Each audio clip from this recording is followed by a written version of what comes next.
Bonjour et bienvenue dans cette vidéo du module Rôle de l'arbitre. Il est question dans ce module du rôle de l'arbitre, c'est-à-dire les droits et les devoirs de celui-ci. L'arbitre peut par exemple être chargé de l'organisation et de la conduite de tournois de type Open, de la gestion des compétitions internes d'un club, ou être engagé comme chef d'équipe ou arbitre neutre lors d'un match par équipe. Nous réviserons également les règles de comportement pour les joueuses et joueurs, ainsi que pour les spectateurs.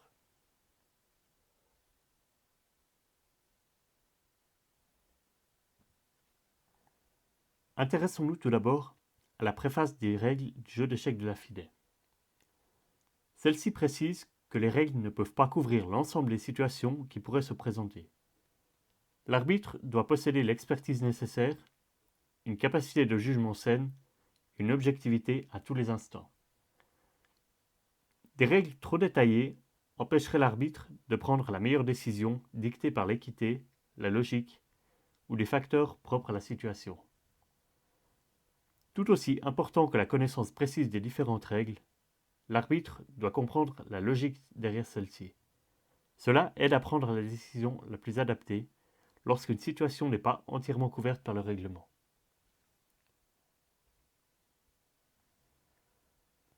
L'arbitre occupe une place centrale dans une compétition. Il ou elle doit s'assurer que les règles de la FIDE sont respectées et que le tournoi se déroule sans difficulté, veiller à des conditions de jeu optimales pour les joueurs et intervenir en cas de litige. L'arbitre est la personne de contact entre les participants et les organisateurs. Il se charge également de la relation entre les organisateurs du tournoi et la fédération, par exemple pour l'annonce des résultats et la certification des normes.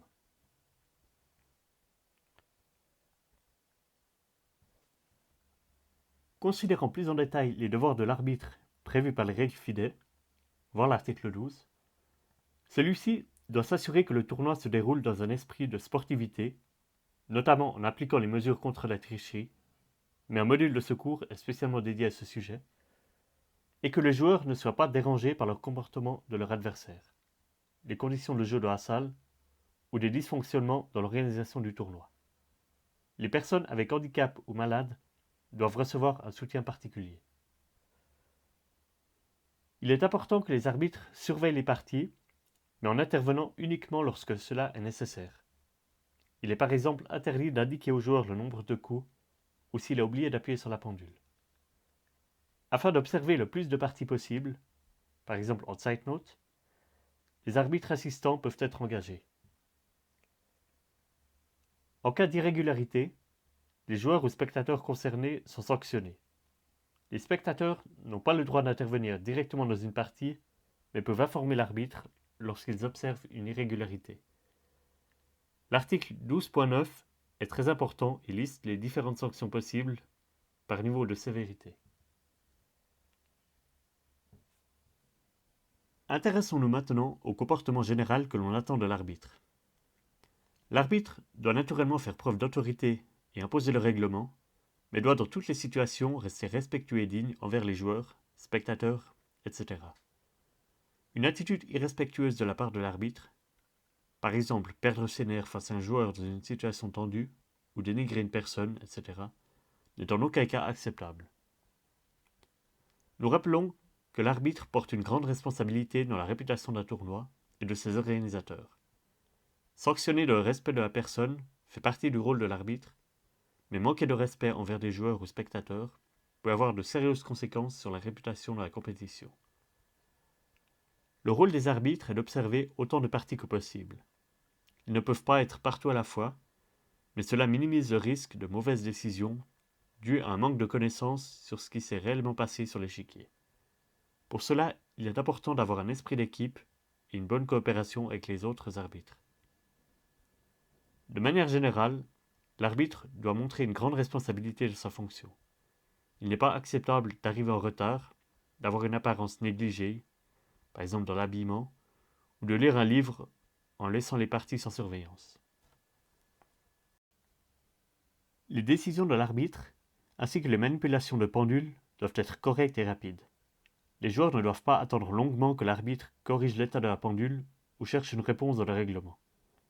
Si une situation n'est pas clairement définie dans le règlement, l'arbitre peut alors utiliser son pouvoir d'appréciation, par exemple les joueurs ne sont pas d'accord sur la pièce qui a été touchée, ou s'inspirer d'autres situations prévues dans les règlements, afin de trouver la meilleure solution.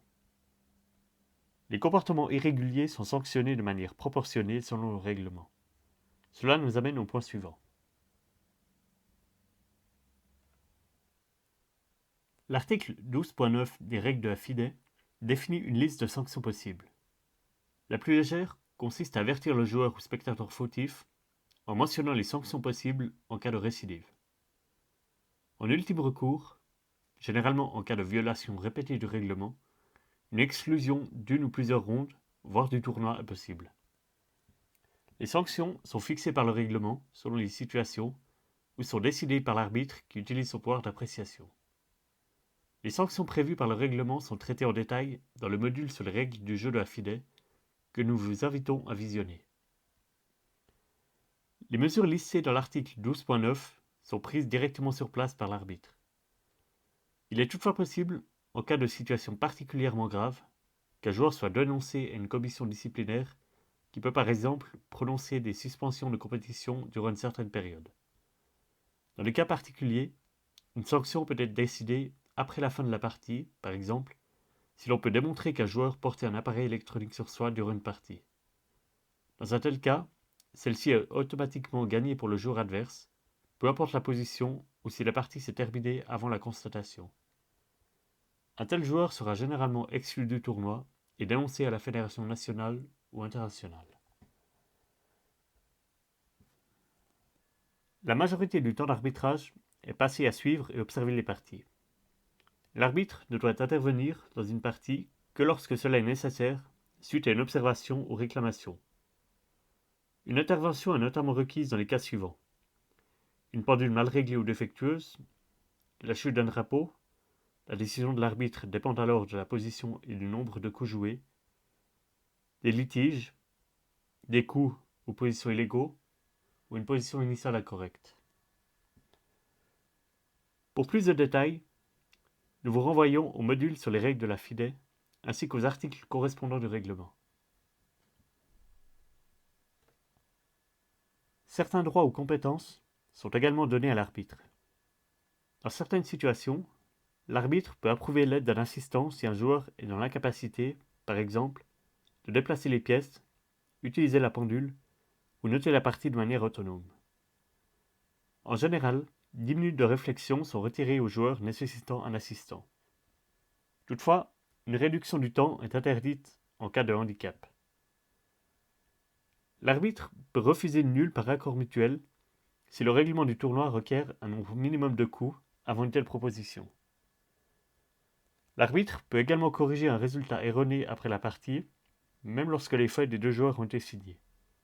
Cela peut arriver, par exemple, dans le cas où les joueurs ont annoncé par erreur un gain pour les blancs, alors que la partie s'est clairement conclue par une nulle. L'arbitre peut également déclarer une partie nulle après la fin de la partie, dans le cadre de la règle des 5 répétitions de position ou du 75 coups.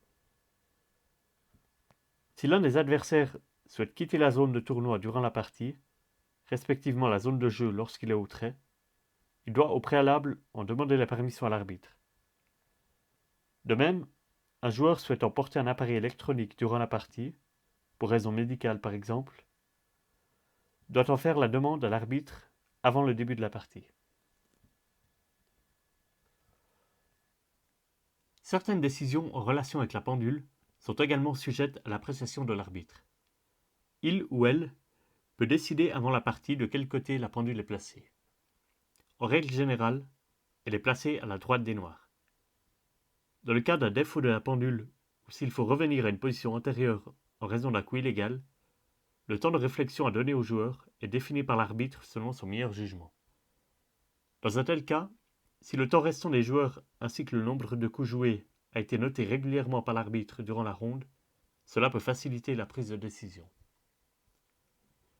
Si la tolérance zéro s'applique et qu'un adversaire n'est pas présent au début de la ronde, ou si le délai de forfait est écoulé sans que le joueur se soit présenté à l'échiquier, l'arbitre donne partie perdue pour le joueur fautif.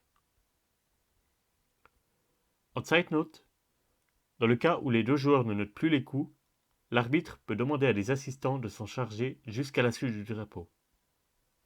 Pour rappel, en partie lente, un joueur n'a plus l'obligation de noter les coups jusqu'à la chute d'un drapeau, dès le moment où son temps de réflexion passe sous la barre des 5 minutes et que l'incrément est inférieur à 30 secondes par coup. Même si le joueur repasse temporairement au-dessus des 5 minutes grâce à l'incrément, la suspension de l'obligation de noter reste valable. Si l'adversaire a toujours l'obligation de noter, le joueur doit compléter sa feuille de partie sur son propre temps, sur la base de celle de son adversaire, une fois le drapeau tombé, et avant de jouer son prochain coup. Si un arbitre a noté la partie pour les deux joueurs, celui-ci arrête la pendule dès qu'un drapeau est tombé et les deux adversaires actualisent leurs feuilles. Dès que les feuilles de partie sont à jour, l'arbitre redémarre la pendule. Avant la chute d'un drapeau, l'arbitre notant les coups n'a le droit de donner aucune information sur le nombre de coups joués ou restants jusqu'au contrôle de temps, qui est généralement de 40 coups, même si un nombre supérieur de coups a déjà été joué. La feuille de partie doit toujours être visible de l'arbitre, mais pas forcément de l'adversaire. L'arbitre a le droit de la déplacer ou de retirer par exemple un stylo gênant la lecture. Quelles sont maintenant les tâches de l'arbitre liées à l'organisation d'un tournoi? Le travail commence avant même le début du tournoi. L'arbitre est responsable de la préparation du programme du tournoi, dont le règlement, et annonce si besoin le tournoi à la fédération nationale ou internationale pour la liste de classement. La liste des participants est ensuite régulièrement actualisée, le plus souvent sur le site de résultats de tournoi d'échecs Chess Results. Le jour du tournoi, le contrôle des présences s'effectue et la liste de départ est déterminée avant la première ronde. Ensuite, pour chaque ronde, il s'agit de publier les appareillements, vérifier et saisir les résultats, puis publier une liste de classement intermédiaire. Tout cela est généralement affiché sur papier dans la zone du tournoi avant la ronde suivante, ainsi qu'actualisé sur la page internet du tournoi. Les participants peuvent ainsi vérifier que les résultats enregistrés sont corrects et, si nécessaire, mais cela ne devrait dans l'idéal jamais se produire, annoncer un résultat incorrectement saisi à la direction du tournoi. L'arbitre publie la liste de classement final après la dernière ronde, procède à la remise des prix et envoie les résultats à l'administrateur pour la prise en compte pour la liste Elo nationale ou internationale. Dans certains cas, l'arbitre principal signe également les certificats de normes pour les joueurs et arbitres qu'il envoie à la personne compétente pour authentification. Avant chaque ronde, l'arbitre doit vérifier que les échiquiers et les pièces soient bien positionnés. Il arrive régulièrement qu'un joueur inverse dame et roi ou fou et cavalier en remettant la position de départ après sa partie. Il faut également vérifier que les pendules soient prêtes pour la prochaine ronde et suffisamment de batterie. Une pendule avec indication de batterie faible fonctionne généralement encore plusieurs heures, mais il est préférable de régler la situation sans trop tarder. Tous ces contrôles ont pour but d'anticiper et prévenir de potentiels problèmes durant les parties. Il est en effet préférable de corriger une position de départ incorrecte avant la partie que de devoir recommencer une partie après 10 ou 20 coups. Pour les tournois en partie lente, chaque joueur doit disposer d'une feuille de partie pour la notation. L'organisateur doit également en avoir suffisamment en réserve, notamment dans le cas où les joueurs ont atteint le nombre maximal de coups sur la feuille, ou si un joueur a fait des ratures et souhaite une nouvelle feuille. Les conditions de jeu, comme le bruit, la lumière ou l'aération, doivent également être contrôlées avant le début de la ronde. Durant la ronde, il est important de vérifier régulièrement et éventuellement noter le nombre de coups et le temps restant des joueurs. On s'assure ainsi que les pendules fonctionnent correctement, que tous les adversaires respectent l'obligation de noter et ont inscrit le même nombre de coups. On anticipe également les parties où un joueur arriverait en zeitnote et qui devrait faire l'objet d'une surveillance particulière. Il est important de vérifier en continu que les parties se jouent dans de bonnes conditions et dans un esprit de sportivité. Revenons un instant sur la personnalité de l'arbitre. Une ou un bon arbitre doit naturellement faire preuve d'un certain nombre de compétences, tant techniques que personnelles. En premier lieu, une excellente connaissance des règles actuelles du jeu d'échecs, des règles de compétition, etc. présentées dans ce cours. L'arbitre doit avoir confiance en sa capacité à prendre des décisions correctes, pouvoir affirmer sa présence dans la salle de tournoi et faire preuve de professionnalisme dans la fonction. Une personnalité calme, déterminée, objective et neutre sont les ingrédients pour un arbitrage de qualité. Certaines situations compliquées demandent beaucoup de délicatesse et de flair, notamment lorsque les joueurs sont visiblement irrités par les événements. Il s'agit pour l'arbitre d'écouter les joueurs et de calmer la situation. L'arbitre n'est toutefois pas uniquement présent pour sanctionner, mais il peut également renseigner les joueurs et spectateurs sur les points spécifiques des règles du jeu d'échecs et du règlement du tournoi, sans donner de conseils sur la partie en cours. Par exemple, un joueur ne sait pas s'il a le droit de roquer dans une position ou comment fonctionne la prise en passant. Être arbitre signifie également apporter d'importantes compétences au sein d'un club. En tant qu'arbitre national, vous serez probablement sollicité pour l'organisation des compétitions internes, pour diriger une équipe en tant que capitaine, ou simplement être la personne de contact au sujet des règles du jeu. L'arbitre joue un rôle dans les matchs par équipe, par exemple CSE ou CSG, soit comme chef d'équipe, soit comme arbitre neutre. Venons-en maintenant précisément au rôle du chef d'équipe. Quels sont les droits du chef d'équipe lors d'un match et les devoirs de celui-ci? Dans les championnats par équipe en Suisse, les deux chefs d'équipe exercent en principe conjointement la fonction d'arbitre du match. Ainsi, les deux arbitres d'un match par équipe ont en binôme les mêmes droits et obligations qu'un arbitre de tournoi. Ils doivent appliquer les règles de la FIDE et le règlement du tournoi et intervenir ensemble en cas d'irrégularité.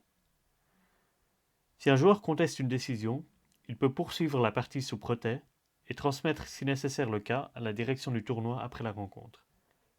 Par exemple, si le joueur se considérant lésé perd finalement la partie.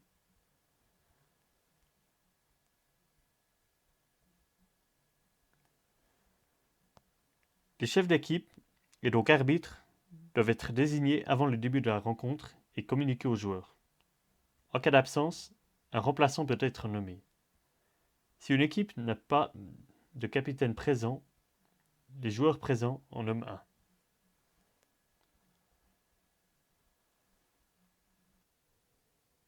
Durant une rencontre, un chef d'équipe a les compétences suivantes. Il peut informer un joueur de l'état de la rencontre, c'est-à-dire le score actuel, ou noter les coups en période de Zeitnote en accord avec les règles de la FIDE. Le chef d'équipe n'a nullement le droit de s'impliquer directement dans une partie. Contrairement à ce qui était le cas jusqu'à récemment, il est formellement interdit pour le chef d'équipe de donner des conseils aux joueurs comme proposer nul, accepter ou refuser une proposition de nul. De tels conseils peuvent en effet inclure une analyse implicite de la position. Le joueur prend seul les décisions concernant sa partie. De plus, nous revenons en détail sur ce point sous peu, le chef d'équipe a une responsabilité administrative dans l'organisation du match. De nouvelles règles entrées en vigueur en 2022 restreignent en effet les droits des chefs d'équipe lors d'une rencontre. Outre l'interdiction de faire des recommandations aux joueurs, le capitaine doit rester derrière ses propres joueurs afin d'éviter une communication non verbale. Toute communication avec les joueurs doit se faire en présence de l'arbitre ou du capitaine adverse, dans une langue comprise de tous. Le non-respect de ces règles peut mener à des sanctions à l'encontre des chefs d'équipe.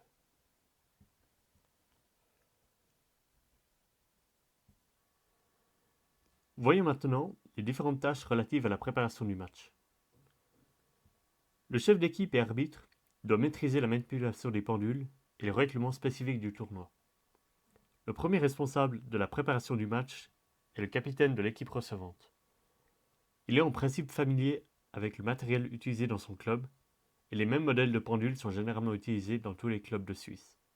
le plus courant actuellement est la DGT 2010.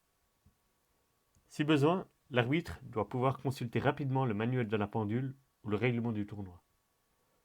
Tous les documents sont mis à disposition sur le site internet de la Fédération suisse, dans l'espace arbitre ou alors règlement.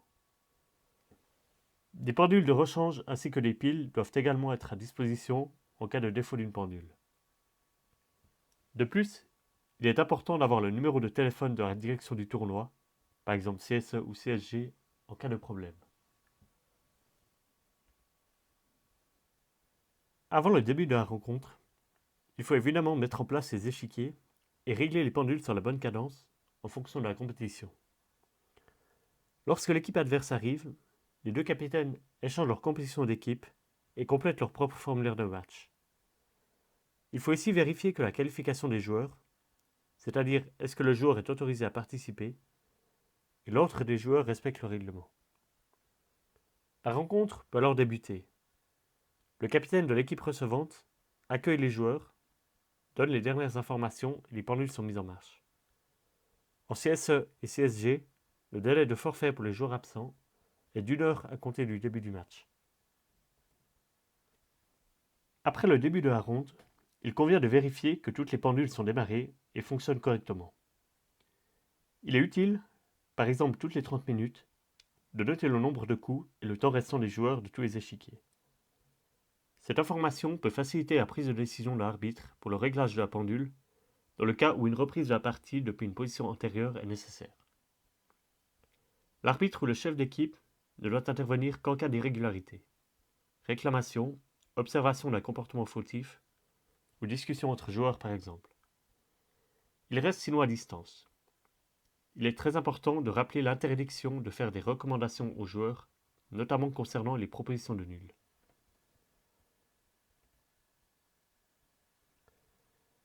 À la fin de la rencontre, les deux chefs d'équipe doivent disposer d'une feuille de match complète avec tous les résultats.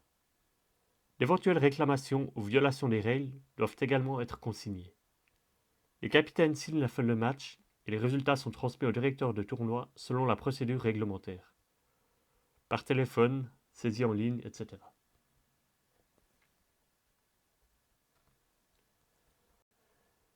Le droit du propriétaire revient à l'équipe recevante. Elle est responsable des conditions de jeu et peut exclure un individu de ses locaux. Il se peut que dans des circonstances exceptionnelles, un match doive être interrompu. Individu perturbateur, dégradation des conditions, urgence médicale, etc. La justification est qu'il n'est plus possible de poursuivre la rencontre dans des conditions normales. Il faut en informer les chefs d'équipe et la direction du tournoi, qui prendra les mesures appropriées en fonction de la situation. Nous rappelons finalement les règles de comportement pour les joueurs et les spectateurs.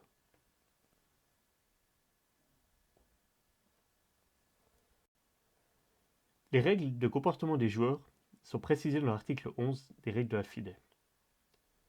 On attend globalement du joueur un comportement exemplaire, sans distraction pour l'adversaire ou les autres joueurs.